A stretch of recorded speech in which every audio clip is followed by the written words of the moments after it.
What's up, everybody? Thanks for clicking this video. Thanks for tuning into my channel. My name is Simon Hill, Black American from Louisiana, coming to you live from Budapest, Hungary. Today is November 21st, 2025, exactly 5:55 p.m. where I'm at right now, and we are continuing our Book to React series with Series 16. This is our 16th book in the series on live, where I read an entire book with the people cover to cover. And we are starting our new book. This is another novel. It's the science fiction Afrofuturist text called Binti, written by the Nigerian American author Nnedi Okorafor. Nnedi Okorafor. I hope I'm pronouncing that right. I'm reading this text for this African literature class that I'm taking currently while I'm studying sociology in university.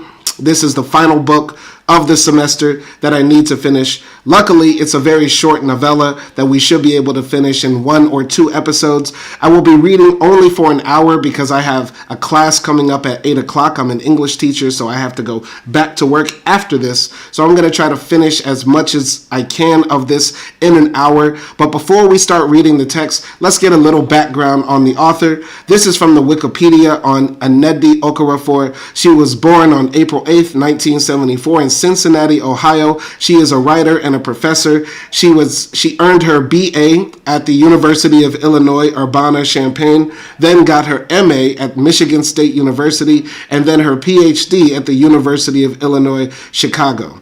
So here's a bit of her background. She is a Nigerian American writer of science fiction and fantasy for both children and adults. She is best known for her Binti series and her novels Who Fears Death, Zara the Windseeker, Akata Witch, oh God, Akata Warrior, oh God. If you don't know, Akata is a derogatory slur for Black people in the diaspora that some people from Nigeria say, or West Africa say, about people from the diaspora. And it's a very, I would say, offensive term. I take offense to it.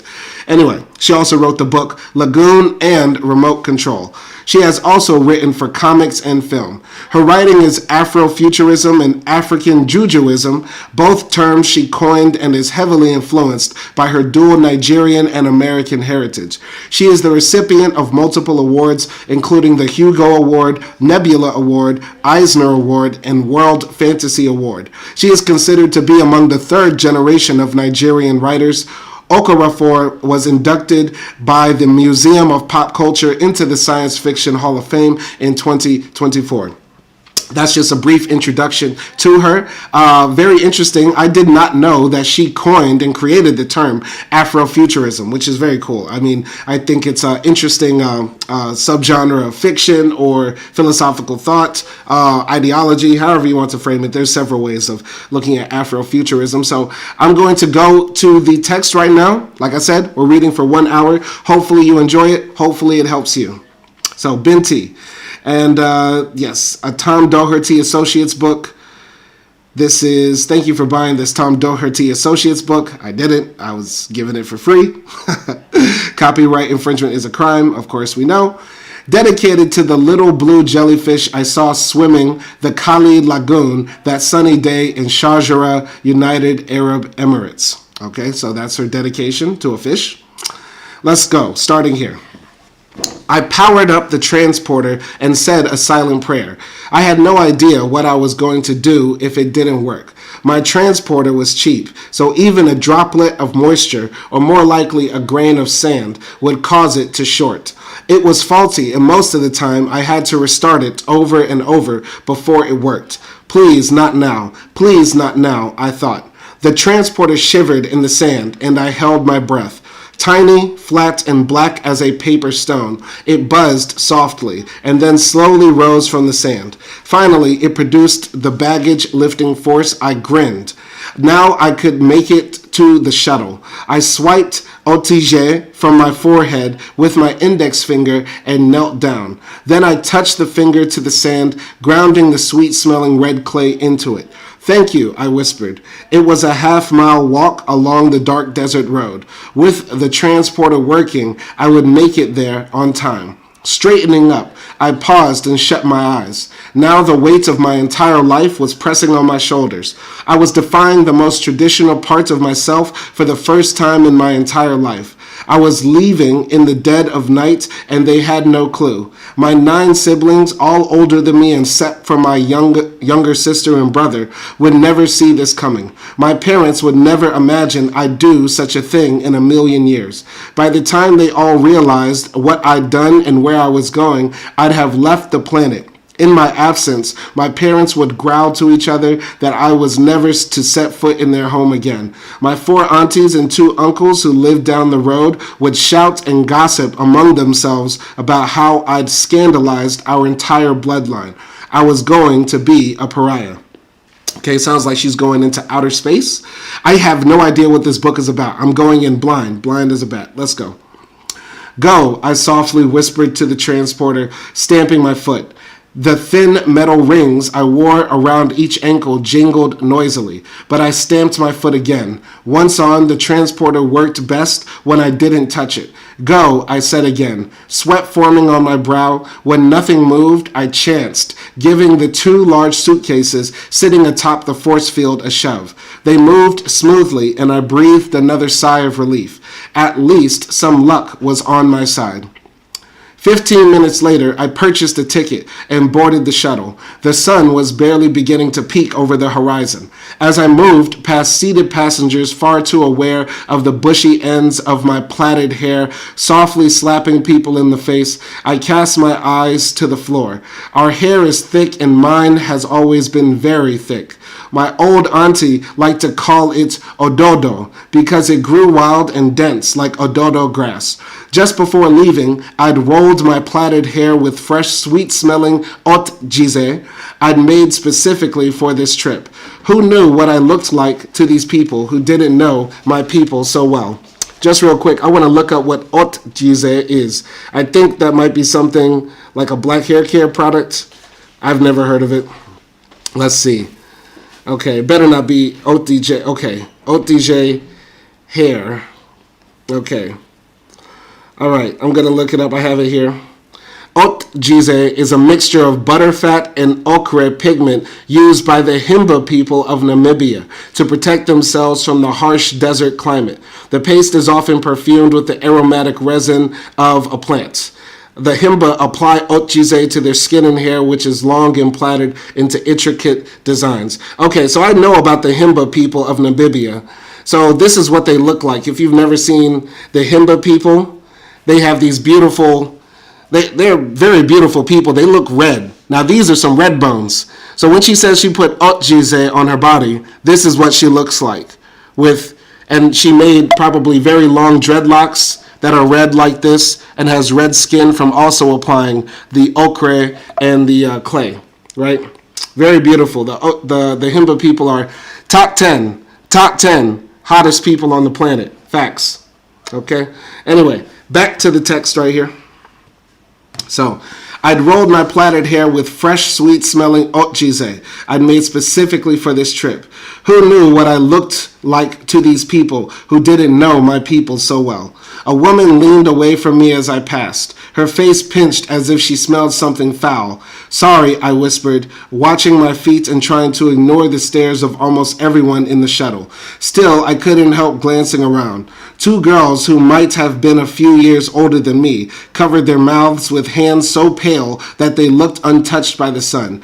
Everyone looked as if the sun was his or her enemy. I was the only Himba on the shuttle. I quickly found and moved to a seat.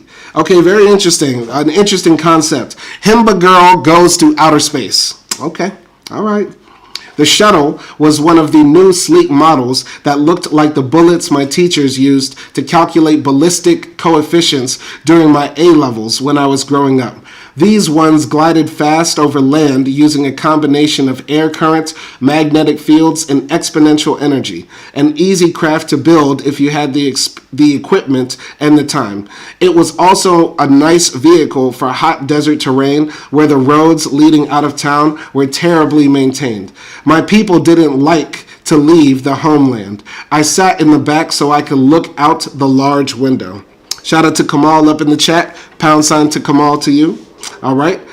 I could see the lights from my father's astrolabe shop analyzer my brother had built at the top of the route. That's what we call my parents' big house. 6 generations of my family had lived there. It was the oldest house in my village, maybe the oldest in the city. It was made of stone and concrete, cool in the night, hot in the day, and it was patched with solar planes and covered with bioluminescent plants that light to stop growing just before sunrise. My bedroom was at the top of the house. The shuttle began to move, and I stared until I couldn't see it anymore. "What am I doing?" I whispered. An hour and a half later, the shuttle arrived at the launch port.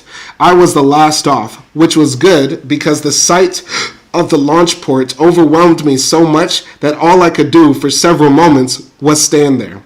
I was wearing a long red skirt, one that was silky like water, a light orange wind top that was stiff and durable, thin leather sandals, and my anklets. No one around me wore such an outfit. All I saw were light flowing garments and veils. Not one woman's ankles were exposed, let alone jingling with steel anklets. I breathed through my mouth and felt my face grow hot. "Stupid, stupid, stupid," I whispered.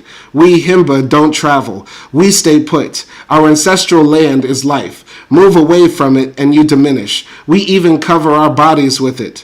Otjize is red land. Here in the launch port, most were Kush and a few other non-Himba. Here I was an outsider. I was outside. What was I thinking?" I whispered. I was 16 years old and had never been beyond my city, let alone near a launch station. I was by myself and had just left my family. My prospects of marriage had been 100%, and now they would be 0. No man wanted a woman who'd run away. However, beyond my prospects of normal life being ruined, I had scored so high on the planetary exams in mathematics that the Oomza University had not only admitted me, but promised to pay for whatever I needed in order to attend. No matter what choice I made, I was never going to have a normal life, really. I looked around and immediately knew what to do next. I walked to the help desk. Interesting. So it sounds like in the future, Africa has like some very high level universities that are training people to travel into outer space, but we also still have white people too, of course, and they're still racist, of course. And so they, even though we're in the future where multiculturalism obviously is more prevalent than it is now, you know what I mean? If there are spaceships that are taking off from Africa, I presume this is in Africa, and yet and still white people are still shocked when they see a Himba girl. It sounds like, she's got a scholarship to travel to space. She's leaving her family. There's still some old African tribalism that's preventing her from, really wanting to go, like feeling free to go. So it's done in the dead of night. Very interesting story. Okay, so let's continue here. The travel security officer scanned my astrolabe, a full deep scan. Dizzy with shock, I shut my eyes and breathed through my mouth to steady myself. Just to leave the planet, I had to give them access to my entire life, me, my family, and all forecasts of my future. I stood there, frozen, hearing my mother's voice in my head. There is a reason why our people do not go to that university. Oomza Uni wants you for its own gain, Binti. You go to that school and you become its slave. I couldn't help but contemplate the possible truth in her words. I hadn't even gotten there yet, and already I'd given them my life. I wanted to ask the officer if he did this for everyone, but I was afraid now that he'd done it. They could do anything to me at this point. Best not to make trouble. When the officer handed me my astrolabe, I resisted the urge to snatch it back. He was an old Kush man, so old that he was privileged to wear the blackest turban and face veil. All right, let me just look up who the Kush are. I don't know if Kush is like a slur for anybody non-Himba that she's using. Kush people. All right, so they are a fictional people. The Kush people are fictional in the Binti universe. They're a fictional majority ethnic group, okay? I don't know if they also look like the Himba or not, like they put Otjize on their body. But, yeah. Also, by the way, Binti, if I remember right, Binti in Arabic means my daughter, or my child or something like that, if I remember right. Binti means daughter or my girl. So very interesting title to use. Anyway, he was an old Kush man, so old that he was privileged to wear the blackest turban and face veil. His shaky hands were so gnarled and arthritic that he nearly dropped my astrolabe. He was bent like a dying palm tree, and when he'd said, "You have never traveled, I must do a full scan, remain where you are," his voice was drier than the red desert outside my city. But he read my astrolabe as fast as my father, which both impressed and scared me. He'd coaxed it open by whispering a few choice equations, and his suddenly steady hands worked the dials as if they were his own. When he finished, he looked up at me with his light green piercing eyes that seemed to see deeper into me than his scan of my astrolabe. There were people behind me, and I was aware of their whispers, soft laughter, and a young child murmuring. It was cool in the terminal, but I felt the heat of social pressure. My temples ached and my feet tingled. "Congratulations," he said to me in his parched voice, holding out my astrolabe. I frowned at him, confused. "What for?" "You are the pride of your people, child," he said, looking me in the eye. Then he smiled broadly and patted my shoulder. He'd just seen my entire life. He knew of my admission into Oomza University. Oh, my eyes pricked with tears. "Thank you, sir," I said, hoarsely, as I took my astrolabe. I quickly made my way through the many people in the terminal, too aware of their closeness. I considered finding a lavatory and applying more ochize to my skin and tying my hair back. But instead, I kept moving. Most of the people in the busy terminal wore the black and white garments of the Kush people, the women draped in white with multicolored belts and veils, and the men draped in black like powerful spirits. I had seen plenty of them on television and here and there in my city, but never had I been in a sea of Kush. This was the rest of the world, and I was finally in it. As I stood in line for boarding security, I felt a tug at my hair. I turned around and met the eyes of a group of Kush women. They were all staring at me. Everyone behind me was staring at me. The woman who tugged my plait was looking at her fingers and rubbing them together, frowning. Her fingertips were orange-red with my ochize. She sniffed them. "It smells like jasmine flowers," she said to the woman on her left, surprised. "Not shit," one woman said. "I hear it smells like shit because it is shit." "No, definitely jasmine flowers. It is thick like shit, though." "Is her hair even real?" another woman asked the woman rubbing her fingers. "I don't know." "These dirt bathers are filthy people," the first woman muttered. I just turned back around, my shoulders hunched. My mother had counseled me to be quiet around Kush. My father told me that when he was around Kush merchants, when they came to our city to buy astrolabes, he tried to make himself as small as possible. It is either that or I will start a war with them that I will finish, he said. My father didn't believe in war. He said war was evil. But if it came, he would revel in it like sand in a storm. Then he'd say a little prayer to the seven to keep war away, and then another prayer to seal his words. So I wonder if the Kush are the stand-in for Arabs, because it seems like the Kush all wear veils like niqabs or hijabs or stuff like that. Or, I don't know, did the Muslim invasion of Europe happen so thoroughly in this fictional future that all the whites ended up taking Shahada? But they also still want to colonize Mars too. You know, that colonizing gene is hard to kick out no matter what you do to them. You know what I'm saying? So, I don't know. Also, pray to the seven. Was a new religion invented, or is the seven a traditional Himba religion, or a translation of their seven deities that they worship? Very interesting stuff here. I kind of like this book so far. It's very interesting. So I pulled my plaits to my front and touched the Adhan in my pocket. I let my mind focus on it. Its strange language, its strange metal, its strange feel. I'd found the Adhan 8 years ago while exploring the sands of the Hinter deserts one late afternoon. Adhan was a general name for a device too old for anyone to know its functions. So old they were now just art. Okay, maybe Adhan is like a cell phone? Maybe a cell phone? Okay, my add-on was more interesting than any book, than any new astrolab design I made in my father's shop that these women would probably kill each other to buy. And it was mine, in my pocket, and these nosy behind me could never know. Those women talked about me, the men probably did too, but none of them knew what I had, where I was going, who I was. Let them gossip and judge. Thankfully, they knew not to touch my hair again. I don't like war either. The security guard scowled when I stepped forward. Behind him, I could see 3 entrances. The one in the middle led into the ship called Third Fish, the ship I was to take to Oomza Uni.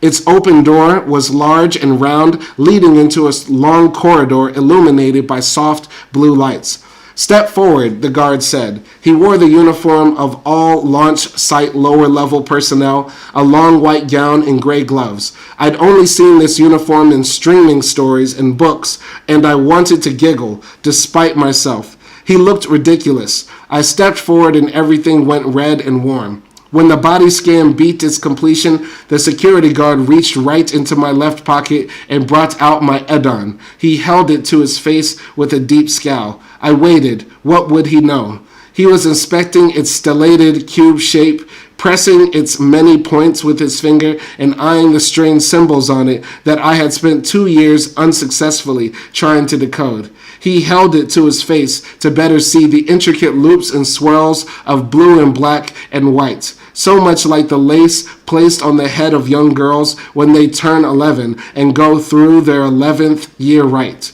What is this made of? The guard asked, holding it over a scanner. It's not reading as any known metal.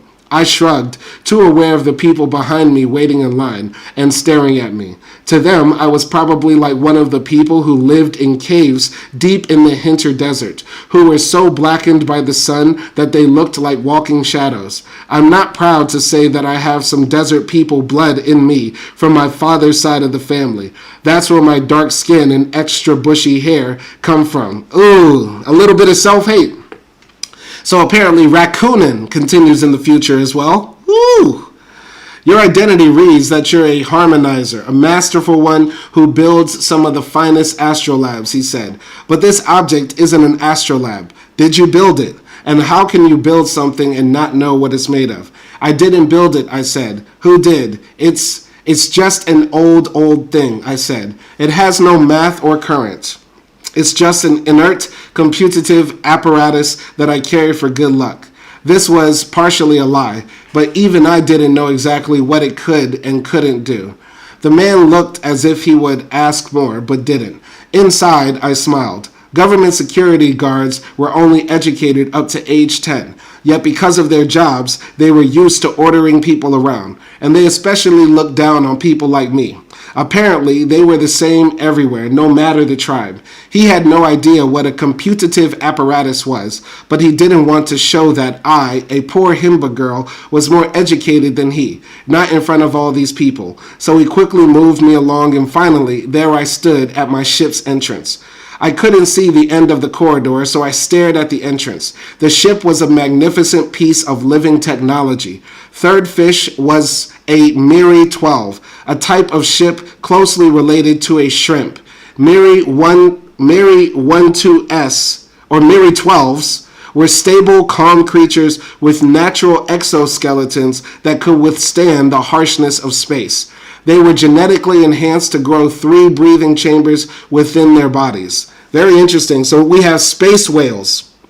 We have biomechanical space whales, space shrimp that we travel in. Okay. Scientists planted rapidly growing plants within 3 enormous rooms that not only produce oxygen from the CO2 directed in from other parts of the ship, but also absorbed benzene, formaldehyde, and trilorethylene.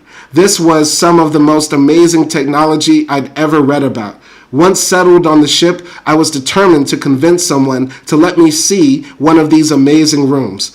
But at the moment, I wasn't thinking about the technology of the ship. I was on the threshold now, between home and my future. I stepped into the blue corridor. I'm not going to lie. I want to travel to Mars on a space shrimp. I love science fiction. Why haven't I been reading more science fiction, honestly? This awakens my inner child, my inner nerd. I love science fiction, bro. I don't like raccooning, but I love science fiction. This is dope. I'm not going to lie. Anyway, so that is how it all began. I found my room. I found my group, 12 other new students, all human, all Kush, between the ages of 15 and 18. An hour later, my group and I located a ship technician to show us one of the breathing chambers. I wasn't the only new Oomza Uni student who desperately wanted to see the technology at work. The air in there smelled like the jungles and forests I'd only read about. The plants had tough leaves, and they grew everywhere from ceiling to walls to floor. They were wild with flowers, and I could have stood there breathing that soft, fragrant air for days. We met our group leader hours later. He was a stern old Kush man who looked the 12 of us over and paused at me and asked, "Why are you covered in red greasy clay and weighed down by all these steel anklets?" When I told him that I was Himba, he coolly said, "I know, but that doesn't answer my question." I explained to him the tradition of my people's skincare and how we wore the steel rings on our ankles to protect us from snake bites. He looked at me for a long time, the others in my group staring at me like a rare, bizarre butterfly.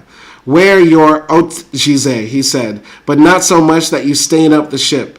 And if those anklets are to protect you from snake bites, you no longer need them." I took my anklets off except for 2 on each ankle, enough to jingle with each step. I was the only Himba on the ship, out of nearly 500 passengers. My tribe is obsessed with innovation and technology, but it is small, private, and, as I said, we don't like to leave Earth. We prefer to explore the universe by traveling inward, as opposed to outward. No Himba has ever gone to Oomza Uni, so me being the only one on the ship was not that surprising. However, just because something isn't surprising doesn't mean it's easy to deal with. The ship was packed with outward-looking people who loved mathematics, experimenting, learning, reading, inventing, studying, obsessing, revealing. The people on the ship weren't Himba, but I soon understood that they were still my people. I stood out as a Himba, but the commonalities shined brighter. I made friends quickly, and by the second week in space, they were good friends. Olo, Remy, Kwuga, Noor, Anajama, Roden. Only Olo and Remy were in my group. Everyone else I met in the dining area or in the learning room, where various lectures were held by professors on board the ship. They were all girls who grew up in sprawling houses, who'd never walked through the desert, who'd never stepped on a snake in the dry grass. They were girls who could not stand the rays of Earth's sun unless it was shining through a tinted window. Yet they were girls who knew what I meant when I spoke of treeing. We sat in my room because having so few travel items, mine was the emptiest, and challenged each other to look out at the stars and imagine the most complex equation and then split it in half and then in half again and again. When you do math fractals long enough, you kick yourself into treeing just enough to get lost in the shallows of the mathematical sea. None of us would have made it into the university if we couldn't tree, but it's not easy. We were the best and we pushed each other to get closer to God. Okay, this is kind of ill. I kind of don't like the self-hate though. I really am mad about that. But this is kind of ill because mathematics, right, is another type of language, meaning it's created by humans to interpret the universe and help us to understand each other and ourselves, right?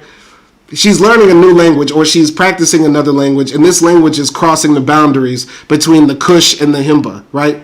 I also find it very interesting that in this Afrofuturistic world where we can grow shrimp that travel into outer space, there are people still living nomadic, tribal lives in, remote parts of Africa, right?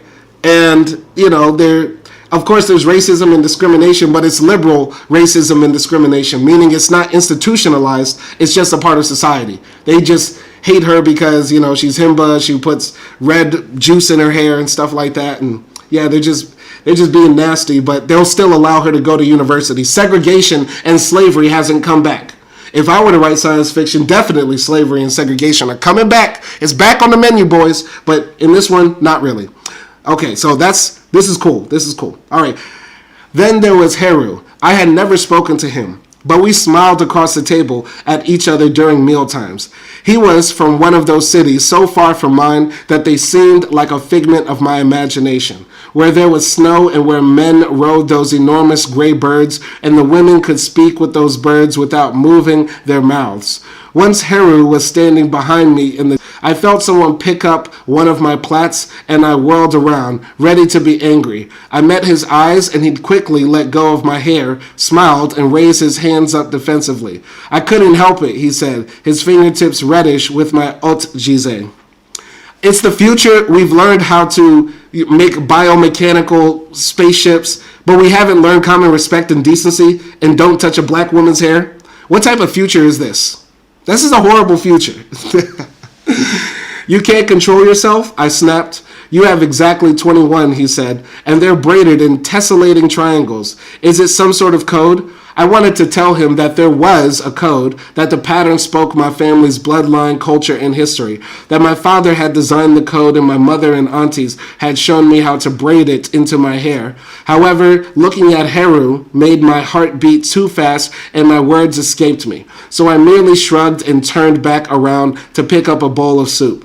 Heru was tall and had the whitest teeth I'd ever seen, and he was very good in mathematics. Few would have noticed the code in my hair. But I never got the chance to tell him that my hair was braided into the history of my people, because what happened, happened. It occurred on the 18th day of the journey. The 5 days before we arrived on the planet of Oomza Uni, the most powerful and innovative sprawling university in the Milky Way. I was the happiest I'd ever been in my life, and I was farther away from my beloved family than I'd ever been in my life. I was at the table savoring a mouthful of gelatinous milk-based dessert with silvers of coconut in it. I was gazing at Heru, who wasn't gazing at me. I'd put my fork down and had my edon in my hands. I fiddled with it as I watched Heru talk to the boy beside me.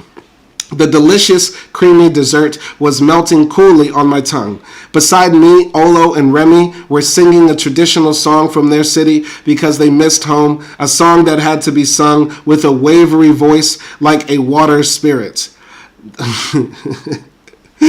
By this point, a traditional song from their part of the world might be "Ain't nothing but a G thing, baby. Two loped out niggas, so we crazy. Death row is a label that pays me." And people are like, what is this high level of ancient language you are speaking? Unfadable, so please don't try to phase me. You sound like a water spirit. Anyway. Then someone screamed, and Heru's chest burst open, splattering me with his warm blood. There was a Medusa right behind him. Oh my God. It's a xenomorph. The xenomorph appeared. That is when I've been waiting for this moment all my life. I've been reading books to Acti and saying, look, the xenomorph appeared. And she's been saying, shut up. Ain't no xenomorph in this book. Ain't no xenomorph in this book. And what happened? What did I fucking tell you? A xenomorph popped up. Then someone screamed, and Heru's chest burst open, splattering me with his blood. There was a xenomorph right behind him. I knew it. I'm so happy. Anyway, let's continue here. In my culture, it is blasphemy to pray to inanimate objects, but I did anyway. I prayed to a metal even my father had been unable to identify. I held it to my chest, shut my eyes, and I prayed to it. I am in your protection. Please protect me. I am in your protection. Please protect me. My body was shuddering so hard that I could imagine what it would be like to die from terror. I held my breath, the stench of them still in my navel cavity and mouth. Heru's blood was on my face, wet and thick. I prayed to the mystery metal my Edon was made of because that had to be the only thing keeping me alive at this moment. Breathing hard from my mouth, I peeked from one eye. I shuddered again. The Medusa, I'll say the Medusa. The Medusa was hovering less than a foot away. One had launched itself at me, but then froze an inch from my flesh. It had reached a tentacle toward my Edon and then suddenly collapsed, the tentacle turning ash gray as it quickly dried up like a dead leaf. I could hear the others, their near substantial bodies softly rustling as their transparent domes filled with and released the gas they breathed back in. They were tall as grown men, their domes flesh thin as fine silk, their long tentacles spilling down to the floor like a series of gigantic ghostly noodles. I grasped my Edon closer to me. I am in your protection. Please protect me. Everyone in the dining hall was dead, at least 100 people. I had a feeling everyone on the ship was dead. The Medusa had burst into the hall and begun committing Mujaha Kibira before anyone knew what was happening. That's what the Kush call it. We'd all been taught this Medusa form of killing in history class. The Kush built the lessons into history, literature, and culture classes across several regions. Even my people were required to learn about it, despite the fact that it wasn't our fight.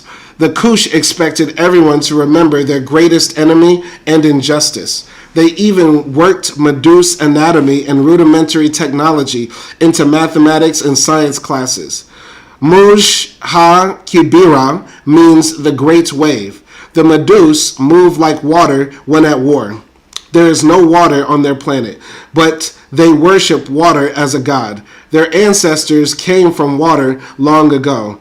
The Kush were settled on the most water-soaked lands on Earth, a planet made mostly of water, and they saw the Medusa as inferior.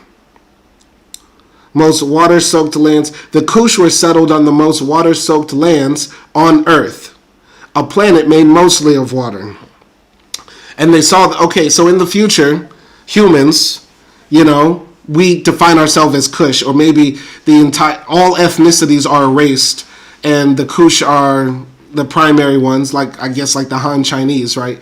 We interact with aliens. We find out these aliens come from an aquatic species, but their planet lost water, okay? And humans hated on them, of course, because I guess the Kush are still white. The Kush are white. And so, the Medusa are trying to kill the humans and I guess take the water from Earth, okay? So, the trouble between the Medusa and the Kush was an old fight and an older disagreement. Somehow they had agreed to a treaty not to attack each other's ships. Yet here the Medusa were performing Mujha Kibira.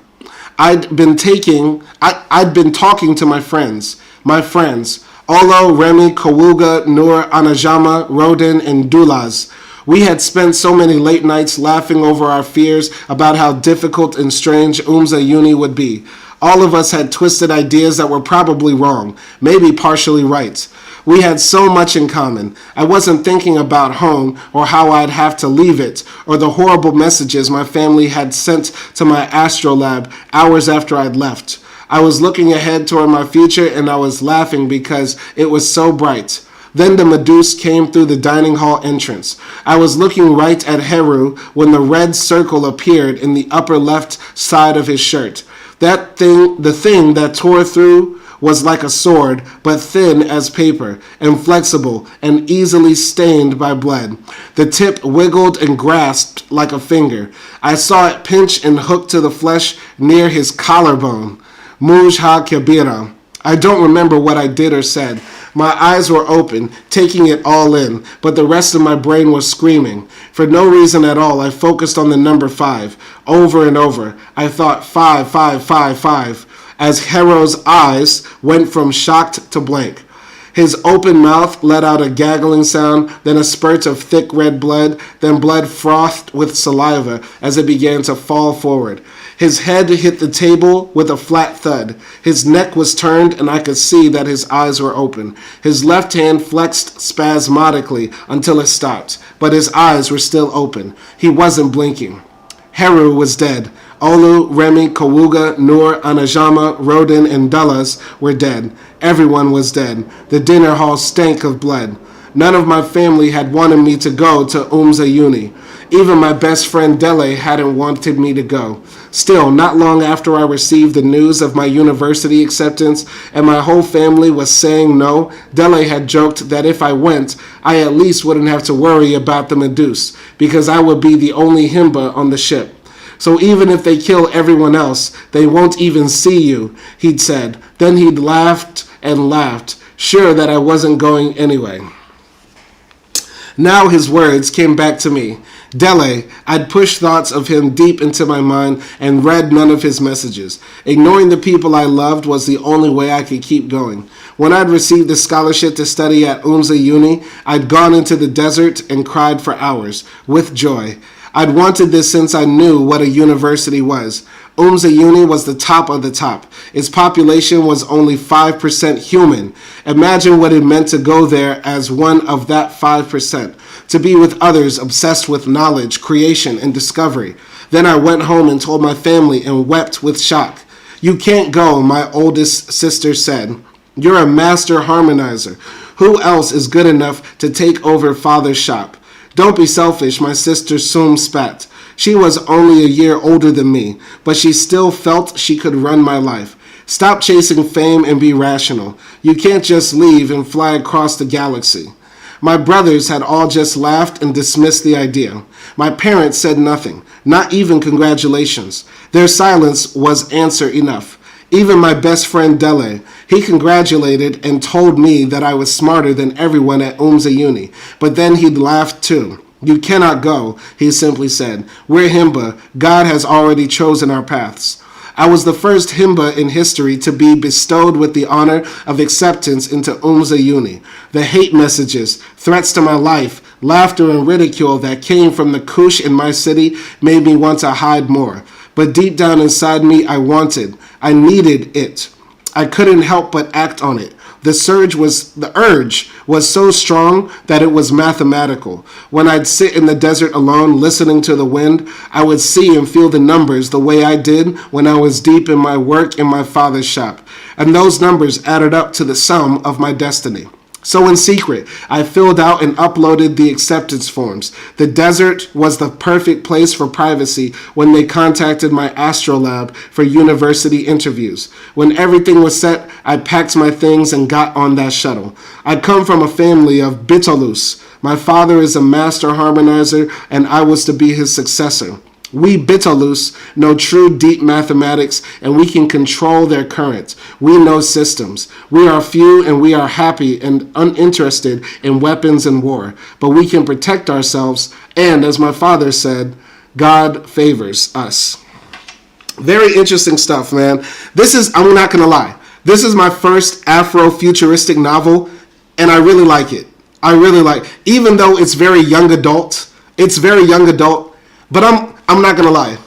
I'm kind of glad that white boy, that Kush boy, I'm glad that Kush boy, Heru, got killed. I'm glad he got killed because I thought this was about to be Twilight. And she's gonna be like, oh, Heru, he's so dreamy. I wonder if he likes me. Do you like black girls, Heru? I thought that's what this was gonna be, but he got his ass smoked quick. So I'm glad. But I like how in the future, right?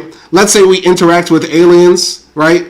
And the aliens, of course, they're gonna sit down and talk to the whites. If they come down right now, they're gonna sit down and talk to the president of France, president of Russia, president of the United States. Most likely an old white man, right? And of course, eventually the aliens are gonna have beef with us humans, right? Now, are the aliens gonna be xenophobic and say we only got beef, we only got smoke with them crack-ass crackers? Or as they would say, or they just gonna hate us all? Are we gonna have to go to war with the aliens? Or are we gonna tell the aliens, hey, they not like us? Hey, we ain't got no smoke for you folk. Because that's what I'm gonna tell them. If the aliens say we declare war on the United States, I'm gonna be just sipping my tea. Anyway, I'm continuing here, bro. All right. I clutched my Edon to my chest, now as I opened my eyes. The Medusa in front of me was blue and translucent, except for one of its tentacles, which was tinted pink like the waters of the salty lake beside my village and curled up like the branch of a confined tree. I held up my Edon, and the Medusa jerked back, pluming out its gas and loudly inhaling. Fear, I thought. That was fear. I stood up, realizing that my time of death was not here yet. I took a quick look around the giant hall. I could smell dinner over the stink of blood and medusa gases. Roasted and marinated meats, brown long-grained rice, spicy red stews, flatbreads, and that rich gelatinous dessert I loved so much. They were all still laid out on the grand table, the hot foods cooling as the bodies cooled, and the dessert melting as the dead medusa melted. Back, I hissed, thrusting the edon at the medusa. My garments rustled, and my anklets jingled as I got up. I pressed my backside against the table. The medusa were behind me and on my sides, but I focused on the one before me. "This will kill you," I said as forcibly as I could. I cleared my throat and raised my voice. "You saw what I did to your brother." I motioned to the shriveled dead one 2 feet away. Its mushy flesh had dried and begun to turn brown and opaque. It had tried to take me, and then something made it die. Bits of it had crumpled to dust as I spoke. The mere vibration of my voice enough to destabilize the remains. I grabbed my satchel as I slid away from the table and moved toward the grand table of food. My mind was moving fast now. I was seeing numbers and then blurs. Good. I was my father's daughter. He taught me in the tradition of my ancestors, and I was the best in my family. "I am Binti Ekopara Zuzu Dambu Kaipka of Namib," I whispered. This is what my father always reminded me when he saw my face go blank and I started to tree. He would then loudly speak his lessons to me about astrolabs, including how they worked, the art of them, the true negotiation of them, the lineage. While I was in this state, my father passed me 300 years of oral knowledge about circuits, wire, metals, oils, heat, electricity, math, current, sand, bar. And so I had become a master harmonizer by the age of 12. I could communicate with spirit flow and convince them to become one current. I was born with my mother's gift of mathematical sight. My mother only used it to protect the family, and now I was going to grow that skill at the best university in the galaxy, if I survived. Binti Ekopara Zuzu Dambu Kaipka of Namib. That is my name, I said again. My mind cleared as the equations flew through it, opening it wider, growing progressively more complex and satisfying.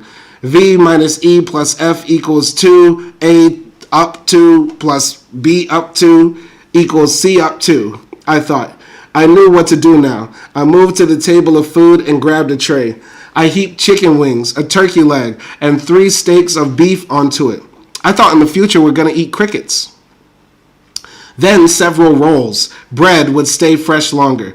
I dumped 3 oranges on my tray because they carry juice and vitamin C. I grabbed 2 whole bladders of water and shoved them into my satchel as well. Then I slid a slice of white milky dessert on my tray. I did not know its name, but it was easily the most wonderful thing I'd ever tasted. Each bite would fuel my mental well-being, and if I were going to survive, I'd need that especially. I moved quickly, holding up the edon, my back straining with the weight of my loaded satchel as I held the large food tray with my left hand. The medusa followed me, their tentacles caressing the floor as they floated. They had no eyes, but from what I knew of the medusa, they had scent receptors on the tips of their tentacles. They saw me through smell. The hallway leading to the rooms was wide, and all the doors were plated with sheets of gold metal. My father would have spat at this wastefulness. Gold was an information conductor, and its mathematical signals were stronger than anything. Yet here it was wasted on gaudy extravagance. When I arrived at my room, the trance lifted from me without warning, and I suddenly had no idea what to do next. I stopped treeing, and the clarity of mind retreated like a loss of confidence. All I could think to do was let the door scan my eye. It opened. I slipped in, and it shut behind me with a sucking sound, sealing the room, a mechanism probably triggered by the ship's emergency programming. I managed to put the tray and satchel on my bed just before my legs gave. Then I sunk on the cool floor beside the black landing chair on the fair side of the room. My face was sweaty, and I rested my cheek on the floor for a moment and sighed. Images of my friends, Olo, Remy, Kwuga, Noor, Anjama, Roden, crowded my mind. Where's Dullas? I thought I heard Heru's soft laughter above me, then the sound of his chest bursting open, then the heat of his blood on my face. I whimpered, biting my lip. I'm here, I'm here, I'm here, I whispered, because I was, and there was no way out. I shut my eyes tightly as the tears came. I curled my body and stayed like that for several minutes. All right, so this is a very fascinating book, very interesting book. Should we read one more section? Let's read one more section. I brought my astrolabe to my face. I'd made the casing with golden sandbar that I'd molded down, sculpted and polished myself. It was the size of a child's hand and far better than any astrolabe one could buy from the finest seller. I had taken care to fashion its weight to suit my hands, the dials to respond to only my fingers, and its currents were so true that they probably outlast my own future children. I'd made this astrolabe 2 months ago specifically for my journey, replacing the one my father had made for me when I was 3 years old. I started to speak my family name to my astrolabe, but then I whispered no and rested it on my belly. My family was planets away by now. What more could they do than weep? I rubbed the on button and spoke emergency. The astrolabe warmed in my hands and emitted the calming scent of roses as it vibrated. Then it went cool. Emergency, I said again. This time it didn't even warm up. Map, I said. I held my breath, waiting. I glanced at the door. I'd read that Medusa could not move through walls, but even I knew that just because information was in a book didn't make it true, especially when the information concerned the Medusa. My door was secure, but I was Himba, and I doubted the Kush had given me one of the rooms with full security locks. The Medusa would come in when they wanted or when they were willing to risk death to do away with me. I may not have been Kush, but I was a human on a Kush ship. My astrolabe suddenly warmed and vibrated. Your location is 121 hours from your destination of Oomza Uni, it said in its whispery voice. So the Medusa felt it okay for me to know where the ship was. The virtual constellation lit up my room with white, light, blue, red, yellow, and orange dots, slowly rotating globes from the size of a large fly to the size of my fist. Suns, planets, bloom, territories, all sectioned in the mathematical net that I'd always found easy to read. The ship had long since left my solar system. We'd slowed down right in the middle of what was known as the jungle. The pilots of the ship should have been more vigilant and maybe less arrogant, I said, feeling ill. The ship was still heading for Oomza Uni, though, and that was mildly encouraging. I shut my eyes and prayed to the seven. I wanted to ask, why did you let this happen? But that was blasphemy. You never ask why. It was not a question for you to ask. I'm going to die here. Interesting. We're going to pick up on this tomorrow. I kind of like this book. I had no idea what to expect. I haven't read science fiction in a long ass time, like literally since I was 12 years old when I used to read Animorph books. And this is taking me back to reading like Animorph and all that fun stuff I used to read as a kid. So this was actually pretty ill. I'm not going to lie. This is dope. I enjoyed this reading. Hopefully you liked it too. Let us know what you think about this book in the chat. We're going to read for an hour tomorrow. Y'all be easy out there. Peace.